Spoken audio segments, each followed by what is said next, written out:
Hello, I'm Dmitri and I'm here to talk about the commemoration of World War I through different scholarly approaches. So first, we have Emma Wensing. She wrote Crafty Commemoration, Vernacular Responses to the Centenary of World War I from the Australian National University. She focused on arts and crafts to commemorate the Anzac Centennial through material and cultural studies approach. And she says that many arts and crafts commemorating the centennial may seem banal, but they've also solidified the legacy that the Anzac landing at Gallipoli has on public and national memory.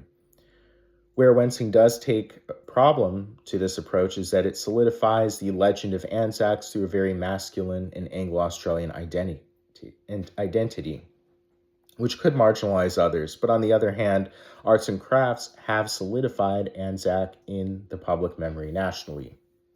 We also have Alison Sarah Finkelstein of the University of Maryland at College Park, who wrote Carry On, American Women in the Veteranist Commemoration of the First World War from 1917 to 1945. Now, many women who were involved in the war effort in World War I, unfortunately, have either gone unacknowledged or been sidelined by female veterans of later conflicts, such as World War II. So the importance of this was to discuss how women who were involved in this commemoration effort post-war wanted women to be acknowledged for their contributions to the war effort, but also created something called living memorials.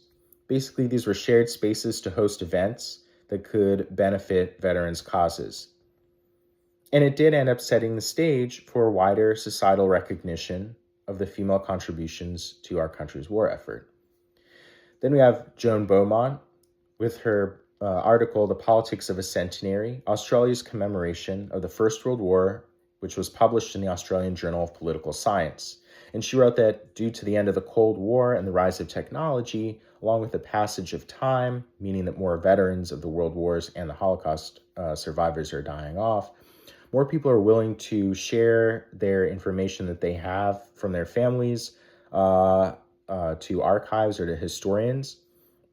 And they're also more willing to explore previous taboos. So she did talk about how Australians are grounding their memory of World War I in the Anzac landing, but now there's a push by the Torres Strait Islanders and Aborigines to have their community's recognition be recognized in Australia, to have their community's contribution to the war effort be recognized.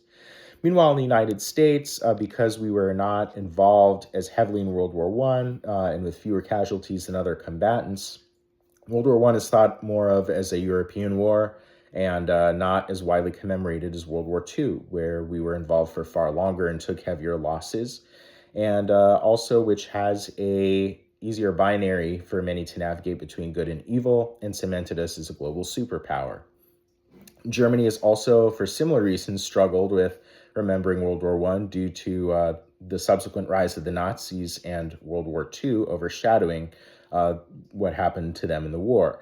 But now there's a greater effort towards pushing toward World War I commemoration in Germany, often in concert with the two victorious sides, France and Britain, who took very heavy losses, and so they too are remembering on the centennial 10 years ago, roughly 12 years ago, are remembering their own contribution, and it's very cemented in the national memory, but not without controversy or difficulties. So with Britain, there's also the centennial at the same time of the Easter Rising in Ireland and the Irish War of Independence.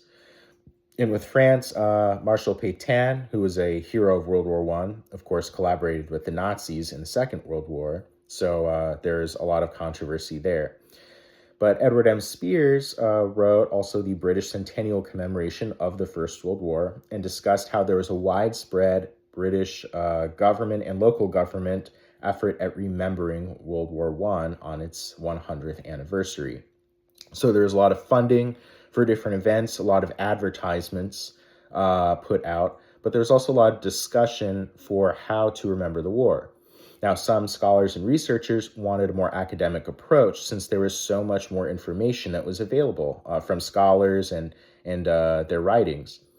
Others felt that giving honor to World War I veterans who had passed away but written very influential books meant that there needed to be a continued discussion about how the war was a pointless loss of life. And still, even more controversially, there were other analysts and historians who believed it's important to remember that Germany started the war, and despite the huge loss of life, Britain ultimately won it, and it was a just war. So it's very important as historians to take into consideration all of these different approaches to one conflict that's relatively modern, but without any survivors to this day, and learn how we can contribute to that research and how to analyze these different approaches. Thank you.